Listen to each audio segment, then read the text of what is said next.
Hello friends, मेरा नाम शालू पाल है। मैंने इलेक्ट्रिकल इंजीनियरिंग किया हुआ है और उसके बाद एमबीए किया है। आज मैं आपको इस वीडियो में सिखाऊंगी इलेक्ट्रिकल इंजीनियरिंग। इलेक्ट्रिकल इंजीनियरिंग एक ब्रांच है इंजीनियरिंग की। इस वीडियो में मैं आपको सिखाऊंगी काफ़ी सारी चीज़ें इलेक्ट्रिकल इंजीनियरिंग से रिलेटेड, जैसे what is electrical engineering, electrical engineering क्या होता है, उसका इम्पोर्टेंस क्या है, eligibility for admission to B BTech in electrical engineering, courses offered in India for electrical engineering, education options after BE BTech, career prospects in electrical engineering, career options after electrical engineering, job of a electrical engineer and salary of a electrical engineer। तो one by one हम electrical engineering के इतनी सारी चीज़ों के बारे में इस वीडियो में जानेंगे। ओके, सबसे पहले देखते हैं what is electrical engineering. Electrical engineering is a field of engineering that deals with the study and application of electricity generation, transmission, distribution and consumption of electrical energy for the benefit of mankind। तो ये एक definition है electrical engineering की, इसको हम समझने की कोशिश करेंगे। इलेक्ट्रिकल इंजीनियरिंग सबसे पहले इंजीनियरिंग की एक ब्रांच होती है या एक फील्ड होती है इंजीनियरिंग की, जिसके अंदर हम देखते हैं कि इलेक्ट्रिसिटी कैसे बनाई जाती है, कैसे यूटिलाइज की जाती है। तो इलेक्ट्रिसिटी के तीन पार्ट्स होते हैं जनरली। सबसे पहले होता है जनरेशन, यानी कि इलेक्ट्रिसिटी को बनाना। उसके बाद ट्रांसमिशन, यानी एक जगह से दूसरी जगह पे भेजना। और देन आता है डिस्ट्रीब्यूशन। डिस्ट्रीब्यूशन यानी इलेक्ट्रिसिटी जो बनाई है, जो इधर उधर हमने ट्रांसमिट की है, उसे हम किस तरह से घरों तक पहुंचाएंगे या इंडस्ट्रीज तक पहुंचाएंगे, उसे हम डिस्ट्रीब्यूशन कहते हैं।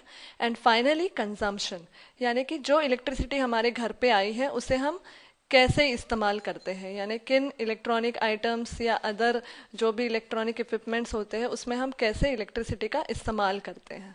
ओके, सो ये बेसिकली यहाँ पे मैंने आपको सिखाया कि इलेक्ट्रिकल इंजीनियरिंग क्या होती है, उसकी मेन डेफिनेशन और उसका मीनिंग। ओके, नेक्स्ट हम देखेंगे इम्पोर्टेंस ऑफ इलेक्ट्रिकल इंजीनियरिंग, यानी कि क्या इम्पोर्टेंस है इलेक्ट्रिकल इंजीनियरिंग का। सबसे पहला पॉइंट हम पढ़ेंगे, electricity is required in everything from household to industrial plants, communication and satellite navigation system, electronic equipments and computers.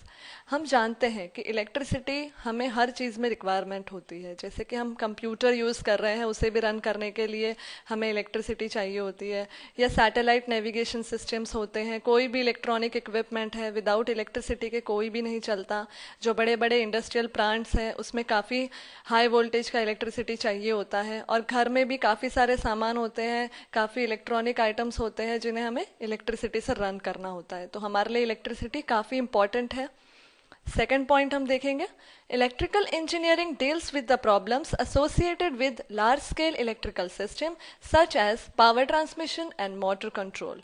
तो इलेक्ट्रिकल इंजीनियरिंग में जो हमें सिखाया जाता है उसमें हमें ये भी सिखाया जाता है कि जो प्रॉब्लम्स होते हैं बड़े बड़े इलेक्ट्रिकल नेटवर्क से रिलेटेड, वो प्रॉब्लम्स को हमें कैसे डील करना है, कैसे हमें वो प्रॉब्लम्स को सॉल्व करना है।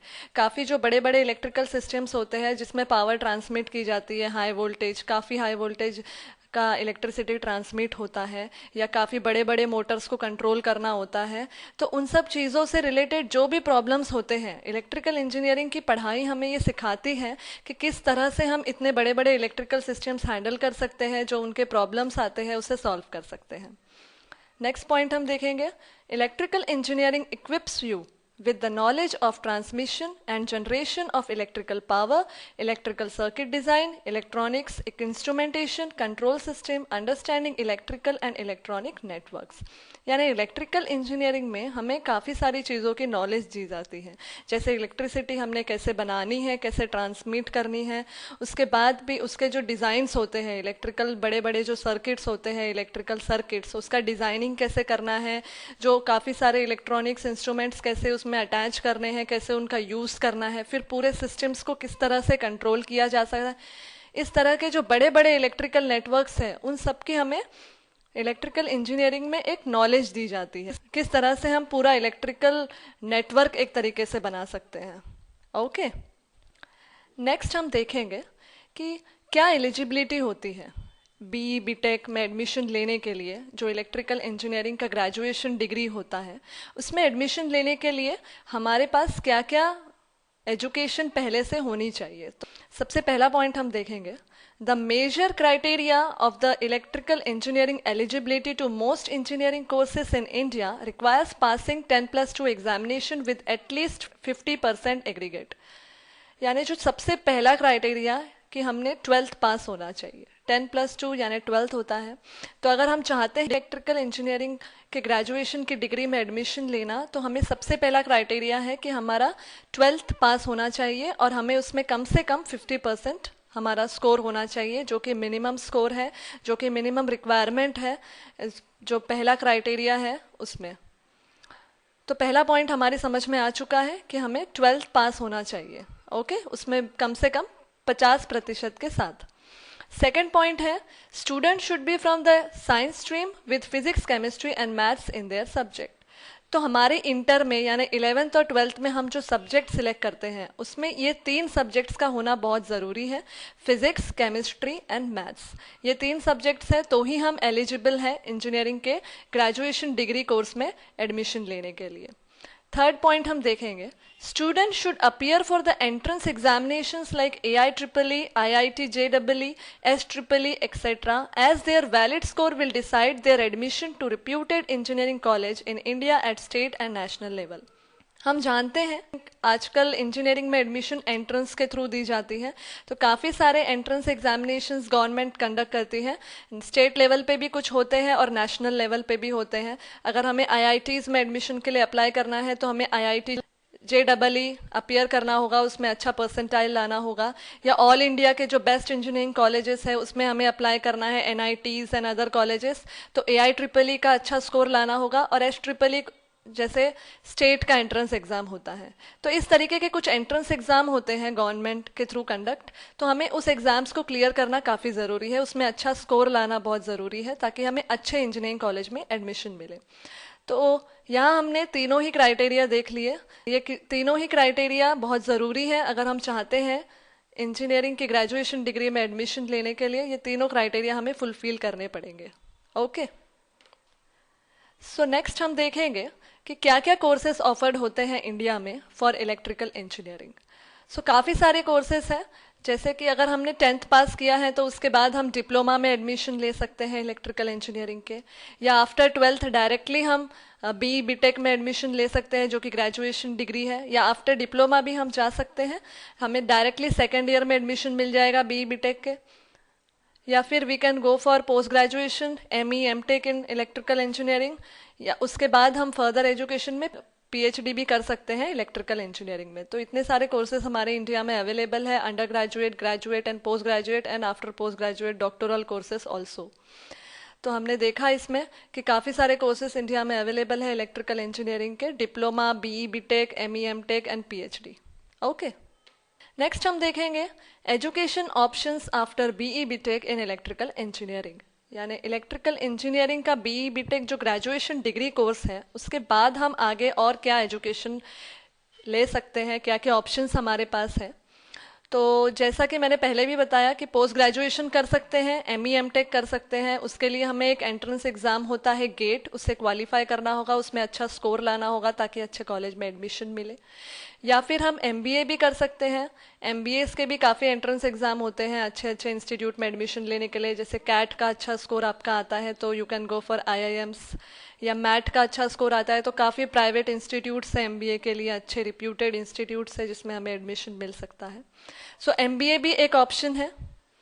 नेक्स्ट हम MS भी कर सकते हैं बाय क्वालिफाइंग GRE। GRE एक एंट्रेंस टेस्ट होता है MS करने के लिए। जैसे अगर हमें इंटरनेशनल लेवल पे एजुकेशन चाहिए, हमें अब्रॉड जाना है और MS करना है, तो उसके लिए हमें GRE एक एंट्रेंस टेस्ट होता है जिसे क्वालिफाई करके उसमें अच्छा स्कोर लाना होता है, और उसके स्कोर पे हम काफ़ी इंटरनेशनल यूनिवर्सिटीज़ में अप्लाई कर सकते हैं और आगे हम MS कर सकते हैं। नेक्स्ट हम प्रिपेयर कर सकते हैं सिविल सर्विसेज के लिए। हम IAS को क्वालिफाई करने के लिए प्रिपेयर कर सकते हैं। इसके काफ़ी कोचिंग इंस्टीट्यूट्स भी होते हैं जहां आप ज्वाइन कर सकते हैं। काफ़ी लोग काफ़ी साल प्रिपेयर करते हैं IAS क्रैक करने के लिए, क्योंकि गवर्नमेंट में काफ़ी अच्छा करियर आपका सेट हो जाता है।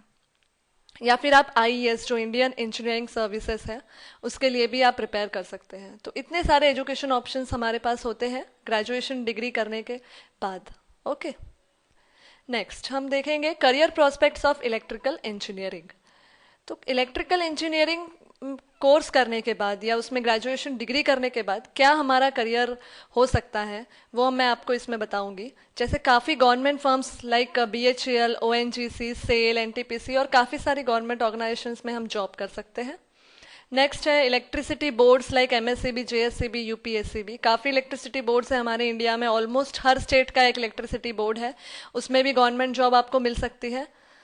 Private companies like Reliance, Adani, L&T, काफ़ी प्राइवेट कंपनीज है जो अभी पावर में एंट्री की है। काफ़ी प्राइवेट कंपनीज ने जो पावर प्लांट्स जिन्होंने ओपन किए हैं, they are also looking for electrical engineers, तो उसमें भी आप जॉब कर सकते हैं। काफ़ी सारे प्लांट्स हैं जैसे atomic power plants, hydro electric power plants या thermal power plants, private government काफ़ी सारे प्लांट्स है, उसमें अप्लाई कर सकते हैं जॉब के लिए। डिफेंस सर्विसेज में अप्लाई कर सकते हैं जैसे आर्मी, नेवी, एयरफोर्स, इसमें भी इंजीनियर्स रिक्रूट किए जा सकते हैं, तो हम इसमें भी अपना करियर बना सकते हैं। सिविल सर्विसेज जैसा मैंने आपको पहले भी बताया, IAS, IES, UPSC, MPSC, government में फ्यूचर अच्छा सेट हो सकता है इसमें। तो अगर आप इन एग्ज़ाम्स को क्रैक कर ले तो आप गवर्नमेंट जॉब पा सकते हैं, सिविल सर्विसेज में अपना फ्यूचर बना सकते हैं। एजुकेशनल इंस्टीट्यूट्स भी रिक्रूट करती हैं फैकल्टी इलेक्ट्रिकल इंजीनियर्स को पढ़ाने के लिए, तो अगर आप इसमें PG या PhD कर लेते हैं तो आप फैकल्टी भी बन सकते हैं इलेक्ट्रिकल इंजीनियरिंग कॉलेजेस में। रिसर्च एस्टेब्लिशमेंट्स भी रिक्रूट करते हैं इलेक्ट्रिकल इंजीनियर्स को as a scientist, R&D sections में भी जॉब कर सकते हैं। या फिर आप अपना भी वेंचर खोल सकते हैं, you can do self employment bye starting your own ventures, जैसे कॉन्ट्रैक्टरशिप होती है। तो काफ़ी सारी चीज़ें हैं, इलेक्ट्रिकल इंजीनियरिंग की डिग्री करने के बाद आप इन सब चीज़ों में अपना करियर बना सकते हैं, जिसमें भी आपका मन हो आप उसमें जा सकते हैं। नेक्स्ट हम देखेंगे कि क्या जॉब होता है इलेक्ट्रिकल इंजीनियर का, क्या काम होता है इलेक्ट्रिकल इंजीनियर का। Electrical engineers are required to develop, design, manufacture and manage electrical and electronic system. तो सबसे पहला काम जो है इलेक्ट्रिकल इंजीनियर्स का, वैसे हर सेक्शन में अलग अलग इंजीनियर्स रखे जाते हैं, तो काफ़ी जैसे सेक्शंस होते हैं। डिज़ाइनिंग का एक सेक्शन होता है जिसमें जो सर्किट्स हमें डिज़ाइन करने होते हैं, तो उसमें भी इलेक्ट्रिकल इंजीनियरिंग की रिक्वायरमेंट होती है। तो सबसे पहला काम जो है इलेक्ट्रिकल इंजीनियर्स का वो है डिज़ाइन करना इलेक्ट्रिकल नेटवर्क को, फिर उसे बनाना, मैन्युफैक्चर करना, और उसके बाद जब बन जाता है तो उसे कैसे मैनेज करना है पूरे इलेक्ट्रिकल एंड इलेक्ट्रॉनिक सिस्टम्स को, ये पूरा काम होता है इलेक्ट्रिकल इंजीनियर का। नेक्स्ट है electrical engineers are responsible for installation, maintenance, operation of power handling equipments and systems.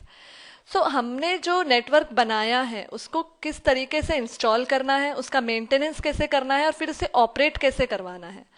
और काफ़ी सारे इक्विपमेंट्स होते हैं जो नेटवर्क में यूटिलाइज किए जाते हैं, सारे पावर हैंडलिंग इक्विपमेंट्स होते हैं। सो पूरे सिस्टम को कैसे हैंडल करना है वो भी पूरा काम होता है इलेक्ट्रिकल इंजीनियर का। थर्ड पॉइंट है industries manufacturing large electrical machines and equipments require electrical engineers in design, production and testing. Testing भी एक काम होता है इलेक्ट्रिकल इंजीनियर्स के लिए कि जो इक्विपमेंट्स हमारे नेटवर्क में लगे हुए हैं वो सब प्रॉपर फंक्शनिंग में है या नहीं, उससे प्रॉपर टाइम टू टाइम उसका टेस्ट करना, उसे क्वालिटी चेक करना। सो इतनी सारी चीज़ें हैं जो इलेक्ट्रिकल इंजीनियर को देखनी होती है, हैंडल करनी होती है, जहाँ पे भी वो जॉब करते हैं वहाँ पे। ओके, सो ये पूरा काम होता है इलेक्ट्रिकल इंजीनियर का। नेक्स्ट हम देखेंगे salary of a electrical engineer. So अगर आप ग्रेजुएशन डिग्री कर लेते हैं इलेक्ट्रिकल इंजीनियरिंग में तो क्या आपकी सैलरी होगी, मैं इंडिया में बताना चाहूँगी। जैसे इंडिया में जो एवरेज स्टार्टिंग मंथली सैलरी होती है फ्रेश ग्रेजुएट्स की, वो बिटवीन 15,000 to 35,000 होती है, डिपेंड आपने कहाँ से इंजीनियरिंग किया है। तो फ्रेशर की सैलरी तो स्टार्टिंग रेंज ऑलमोस्ट 15,000 से होती है और it can also reach to 35,000। ये एक एवरेज डेटा है। Students pass out from IITs, NITs, BITs gets a much better starting salary than other private institute. So ये काफ़ी अच्छे इंस्टीट्यूट्स हैं इंडिया में, जो टॉप इंस्टीट्यूट्स हैं IITs, उसके बाद NITs एंड BITs। अगर आपने यहाँ से डिग्री ली है ग्रेजुएशन डिग्री इलेक्ट्रिकल इंजीनियरिंग की, तो आपको काफ़ी हायर पैकेज भी ऑफर हो सकते हैं। Salary of students of this field will depend upon their education qualification. अगर आपने PG किया हुआ है ग्रेजुएशन डिग्री के बाद, अगर आप पोस्ट ग्रेजुएट है तो ऑब्वियस है कि आप डायरेक्टली कोई भी एजुकेशन इंस्टीट्यूट ज्वाइन कर सकते हैं जहां आपका स्टार्टिंग और भी अच्छा हो सकता है। तो जितना ज़्यादा आपका क्वालिफिकेशन है उस हिसाब से भी सैलरी डिसाइड होती है। The pay package of graduates of electrical engineering is much higher in abroad as compared to India. अगर आप ग्रेजुएशन की है तो उसके बाद आप अब्रॉड भी जा सकते हो जॉब करने के लिए, क्योंकि अब्रॉड में सैलरी काफ़ी ज़्यादा होती है इंडिया के कंपैरिजन से, तो वहाँ पे आपका अच्छा स्टार्ट हो सकता है. Senior electrical engineers with more than 5 years of working experience can earn between 35,000 to 80,000 per month. जैसे कि कोई किसी भी ऑर्गेनाइजेशन में अगर आप 5 साल से ज़्यादा काम कर लेते हैं या आपका एक्सपीरियंस पूरा 5 ईयर से ज़्यादा हो जाता है तो आपका सैलरी रेंज भी बढ़ जाता है. आप सीनियर इलेक्ट्रिकल इंजीनियर बन जाते हैं और उसके बाद आपका सैलरी रेंज 35,000 या 80,000 पर मंथ तक भी जा सकता है. So it's totally depend upon the organization. तो इस हिसाब से हमारे इंडिया में एवरेज स्टार्टिंग सैलरी है 15,000 और उसके हिसाब से बाद में वो बढ़ते बढ़ते एक्सपीरियंस के हिसाब से काफ़ी ज़्यादा पहुंच सकती है. Okay, thank you.